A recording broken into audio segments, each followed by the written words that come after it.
Welcome to The Know. I'm Ashley Jenkins, and Ubisoft is in hot water with gamers over some of their, design decisions for Assassin's Creed Unity, not to mention the many glaring technical issues gamers are experiencing.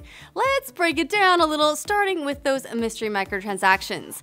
Many reviews for the game have glossed over the presence of microtransactions, which we've kind of known might exist in some form since they confirmed it at Gamescom in August, and Black Flag had some microtransactions for multiplayer and single player, so it's not a huge surprise. But here's the thing, the microtransactions were locked in the reviewer copies of the game. In fact, they couldn't even connect to the servers to see pricing, and some people even thought they were a parody of the microtransaction concept.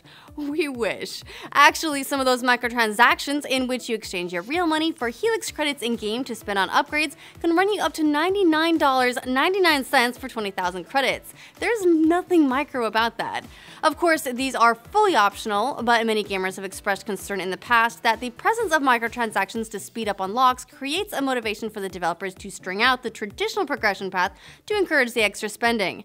In addition to the microtransactions, initiate content and companion app integration were also not functional during the review period, and there's actually content in the game like treasure chests that require expensive skill upgrades, the companion app, or initiate signups via Uplay to access. Initiates for the uninitiated, couldn't resist, is sort of a persistent connected experience for Assassin's Creed that presents its own meta-narrative in real time outside the game, kind of an ARG light, if you will. But that's not the only problem. Occasionally, when publishers embargo reviews until launch day, gamers assume lack of confidence on the part of the publisher and that there's something probably wrong with the game, right? Well, there are plenty exceptions, but Ubisoft kind of took it to a whole new level by putting a review embargo of 12 p.m. Eastern Time on launch day.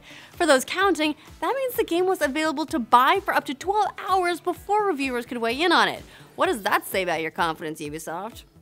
And it turns out the game is riddled with technical issues. For PC players in particular, though, Ubisoft explains it away as a hiccup with certain hardware, saying, "We are aware that the graphics performance of Assassin's Creed Unity on PC may be adversely affected by certain AMD CPU and GPU configurations. This should not affect the vast majority of PC players, but rest assured that AMD and Ubisoft are continuing to work together closely to resolve the issue." Though that doesn't explain away all the poor frame rates, freezing, crashes, and audio glitches many Steam users have been reporting, and PS4 players are reporting the game is unable to hold to the locked 30 frames per second.